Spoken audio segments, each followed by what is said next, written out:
Walmart is beginning to inform suppliers about another big change for 2025, more automatic deductions, what to know and what to do. Next on the Savvy Supplier. Welcome into the Savvy Supplier, where our goal is to help you save time and money. I'm Al Frank. And as always, Boyd Evert, CEO and co-founder of HRG, is here.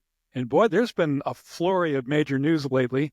What's the latest round of big news coming out of Walmart regarding deductions in 2025? Yeah, so there's a major shift away from deductions surrounding damages in store. So retailers always collect for defective merchandise or defective packaging. There's usually an allowance surrounding that, and then they true it up to actuals. Everyone does that.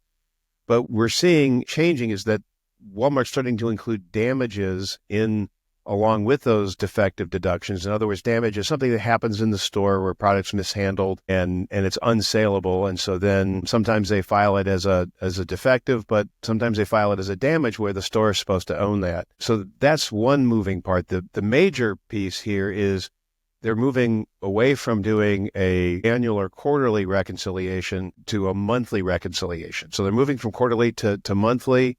And now what they're going to do is start deducting on an even cadence so that they get the money from the unsaleable goods sooner rather than later. You think there are some other possible reasons why Walmart might want to make those changes and expand automatic deductions?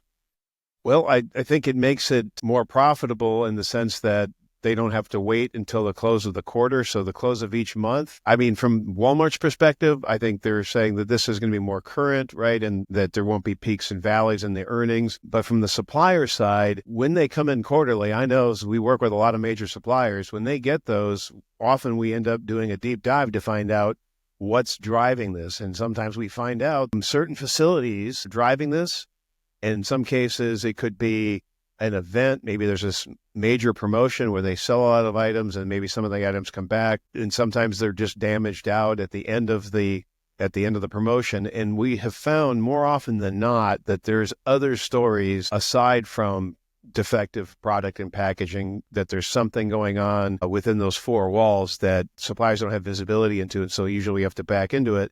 And if you have to do that on a monthly cadence, that's going to create a lot of heat and a lot of frustration, I think, within the supplier community. Well, if it turns out that this causes a large increase in deductions, then it stands to reason, I would think, that there will be a large increase in invalid deductions as well, right? Yeah, right. So if this is happening at an increased cadence, it's going to make it, I think, a lot harder for people to go inside those deductions and try to understand what's the root cause of those deductions. And eventually, at some point, some suppliers are just going to say, this is another cost of doing business. And my concern is this going to be built into the cost of goods, and we'll see another round of price increases next year if this moves forward the way I'm concerned it will. Is Walmart penalized in any way when it turns out that they're withholding invalid deductions? No, they're not. They can sit on several large claims. They can submit those claims to you. You could do the research, and then they decide that they're not going to process that deduction, but you're out all that time and effort researching those deductions. And typically those sorts of deductions, those sorts of claims usually arise from the post-audit side of things. Not always, but often. Sometimes they're through other areas of the business, but this is just going to create more work. And then also, too, is suppliers are going to have to accrue more money to be able to meet that demand in the cadence of collecting those damages and defectives. But let me try a hypothetical on you. Is that okay? Yes, sir. All right. If any of these automatic deductions turn out to be invalid, would Walmart be able to withhold that money from suppliers for at least some period of time and make money on that money? Yes, they won't pay you the use of money, the interest on those funds that are withheld. If they deduct something and then you find out that it's invalid and maybe it takes you 6 months to prove your case, you're out that use of funds. So that's certainly one major concern. Another concern is that in some of these cases where you submit a deduction and you may not see eye to eye, at the end of the day, they have your product and they have your money. And if they think that they're in the right, they actually can just process that deduction In some cases, some suppliers come to us and they're in debit balance, meaning that they've shipped a lot of product into Walmart, but yet they still owe Walmart money and they're not getting paid on new product that's being shipped in. Would you also say that suppliers can expect a large increase in excessive defectives claims next year? I would say that we're already seeing that now. And yes, I think the impact is only going to grow. We're seeing certain categories where suppliers are being held accountable for damages within the stores, which is something new.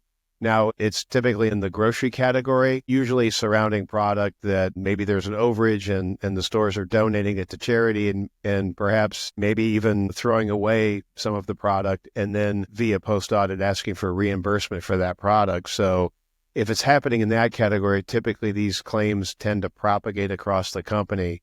So my concern is that other categories are going to be held responsible, and so this is going to continue to have an impact on the P&L for suppliers. Well, I guess that's where the rubber meets the road, right? What strategic moves should savvy suppliers make right now to get ready for what's headed their way in 2025? The first thing is I would take a serious look at the accruals that you have in place just to protect yourself so you don't have any one-time write-offs. Secondly, I think suppliers need to have a strategy on how to quickly evaluate those damages and defectives and to understand what the root causes are, try to discern what those root causes are. And if indeed it's being driven by what's happening inside the stores and it's not a result of the product and packaging, to find a way to escalate that. All of that's going to take time and effort. And so I would start thinking now and planning, how are we going to get our arms around the damages and defective deductions? You know, we told our savvy suppliers about the possible impact of audit firm changes and also the introduction of a new co-op system for claims processing by Walmart. If you missed that episode, you can give it a listen to get up to speed. Now, today, we've got breaking news about more automatic deductions in 2025. Boyd, you're CEO at HRG. Is your team of auditors geared up and ready to help suppliers with all these major changes? Yes, we are. Let's just say that we've spent a lot of time in the batting cage and a lot of practice at disputing these and understanding what the root causes are and what's driving them. So yes, sir, we're ready. Well, this news we're breaking today about more automatic deductions might come as a shock to some of you Walmart suppliers. We encourage you to not try to go it alone. You might want to reach out to HRG to get some help with your next steps. And you can email Boyd directly at boyd.evert@hrg-audit.com, or you can call HRG at 479-616-1600. We also have two websites for you, SavvySupplierPodcast.com and HRG-audit.com. Those websites are also in the show notes, along with all the other contact info. We also encourage you to like and subscribe to the podcast so you can stay up to date on the changes that are headed your way. And our wish for you is this: wiser decisions, fewer deductions. See you next time on The Savvy Supplier.